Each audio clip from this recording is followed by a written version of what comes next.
हा सर, आपण आज जिल्हाधिकाऱ्यांना निवेदन दिलं. काय मागणी होतं? आपलं नाव काय? कुठल्या पक्षाच्या वतीने आपण निवेदन दिलं? माझं नाव अनिल शिरसे, रिपब्लिकन सेना नांदेड जिल्हा अध्यक्ष दक्षिण.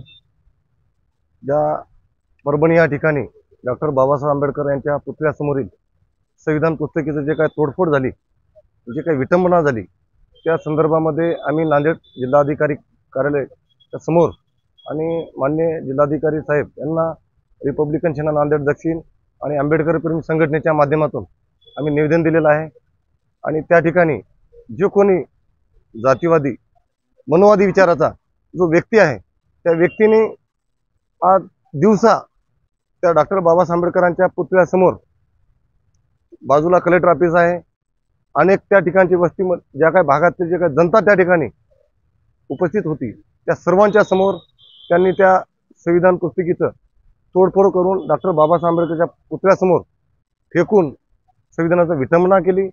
म्हणून आम्ही या ठिकाणी रिपब्लिकन सेना नांदेड जिल्ह्याच्या वतीने आणि उपस्थित सर्व आंबेडकर संघटनेच्या वतीने आम्ही त्या परभणी झालेल्या घटनेचा निषेध व्यक्त करतो आणि त्या व्यक्तींना तात्काळ देशद्रोहाचा गुन्हा दाखल करण्यात यावा या प्रसंगी आम्ही या ठिकाणी व्यक्त करत आहात.